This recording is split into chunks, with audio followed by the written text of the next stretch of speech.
She laughed at my questions, drained my money, and called her ex at midnight. So I closed every account and walked away forever. I never thought I would become the kind of man who sat awake at night, eyes fixed on the clock, wondering why the person I loved was somewhere else in spirit even while sitting in the same room with me. At 34, you learn to stop pretending that patterns are coincidences. You notice the shifts, the repeated actions, the silences that begin to speak louder than any words. It started small at first, almost unnoticeable if you were someone who didn't pay attention. Her phone would light up well past midnight, and she would step away with a quick glance over her shoulder. Minutes later she would return, a small laugh escaping her lips, and sit back down as if nothing strange had happened.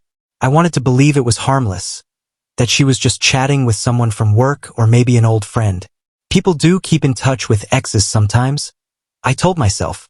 Conversations happen. It didn't have to mean anything more. But the problem was that the calls kept stretching later and later.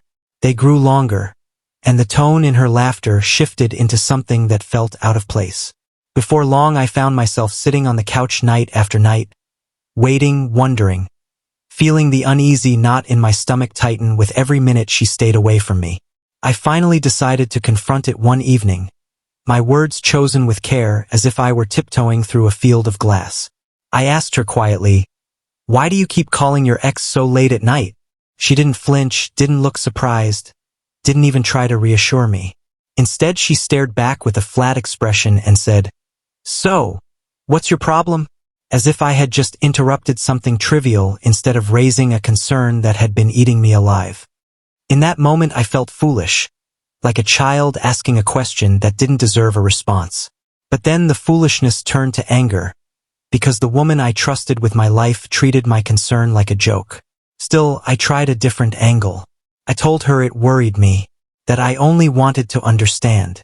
She shrugged coldly and said, "I don't call my ex. I don't owe you an explanation. Stop being controlling." That word stung more than I expected. Controlling. Not because I believed it, but because it was her way of slamming the door on any real conversation. It didn't just label me. It dismissed me. It branded my care as a threat rather than love. After that night, the small things began to weigh heavier on me. The way she closed the door a certain way, the way her phone always lay face down on the table, the nights she stayed out longer than usual and returned smelling of places I didn't recognize.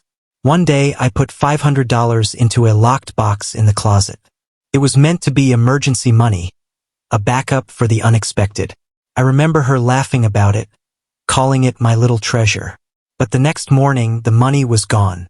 I tore through every drawer, every pocket of old jeans, every shelf I could think of, hoping maybe I had misplaced it somehow.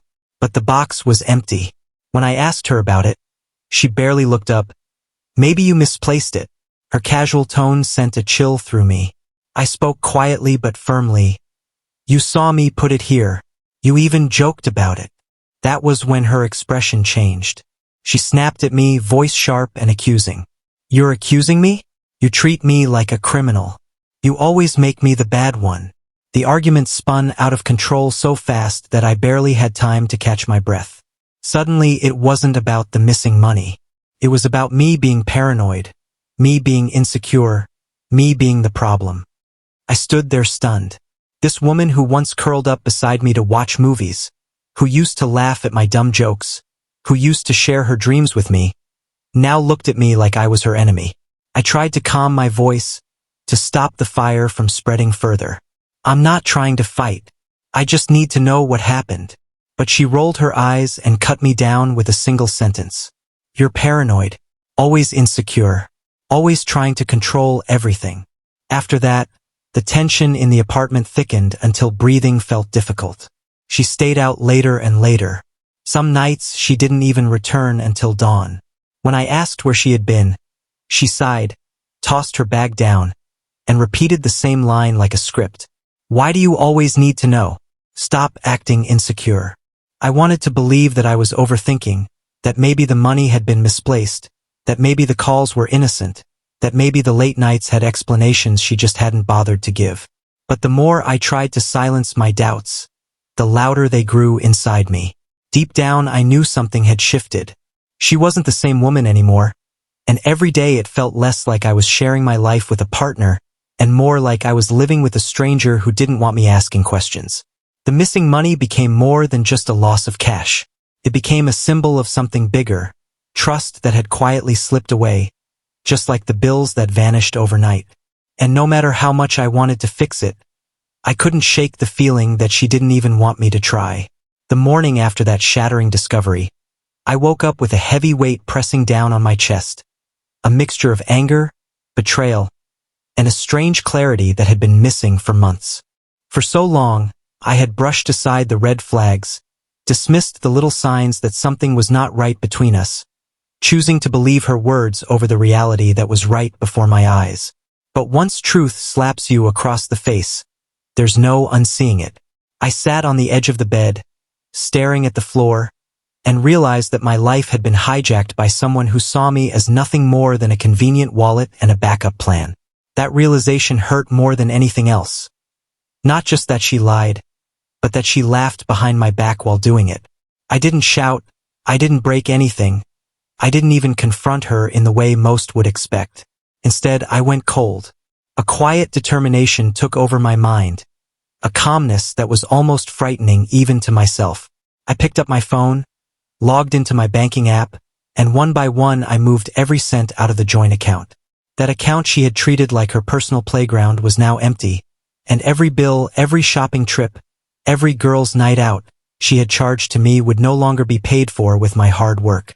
I shut down the credit card she used so freely, called the bank, and froze the account entirely.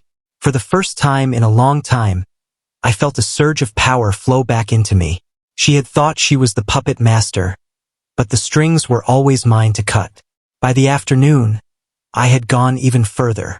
I gathered the important papers, cleared my name off anything that could be linked to her reckless spending, and contacted a lawyer to begin the separation process immediately. I wasn't going to waste weeks or months begging or trying to work things out. She had already made her choice when she picked up that phone at midnight and whispered sweet words to her ex while sleeping in my bed.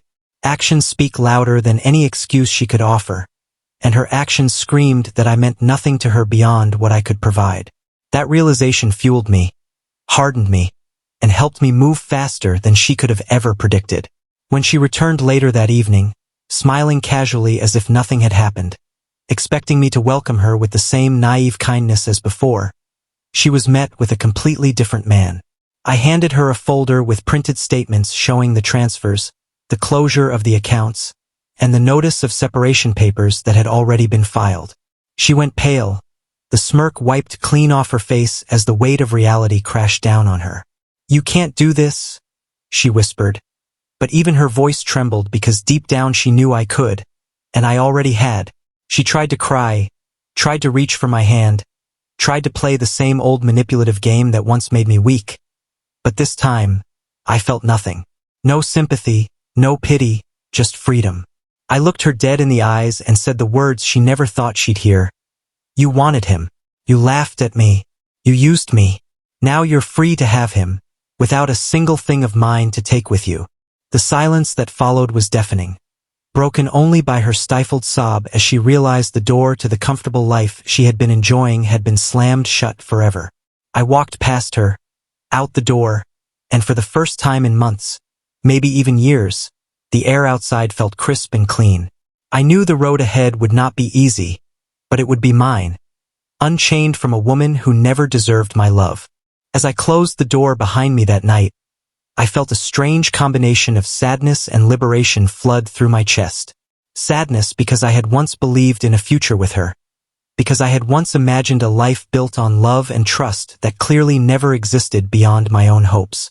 But liberation because the chains were finally broken, the illusions finally shattered, and the truth could no longer be ignored. Every step I took away from that house felt like I was stepping into a new chapter of my life, one where my peace would no longer be traded for someone else's lies. She called me the next day, and the day after that, crying, begging, pleading for another chance. She swore it was a mistake, that she didn't mean what she said, that it was just a temporary weakness.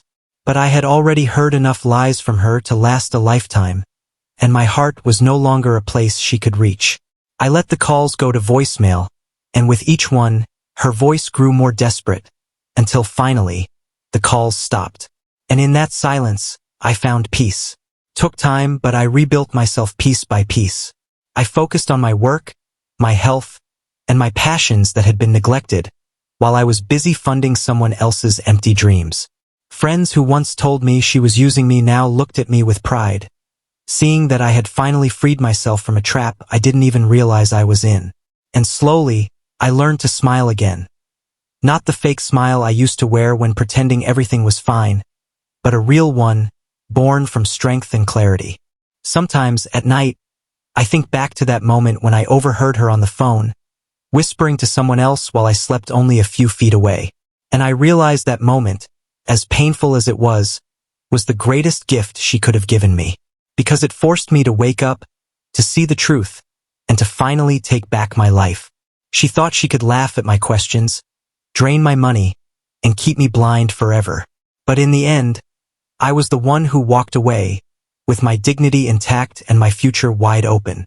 And that's the part she never expected, that the man she mocked and used would be the one to leave her with nothing but regret.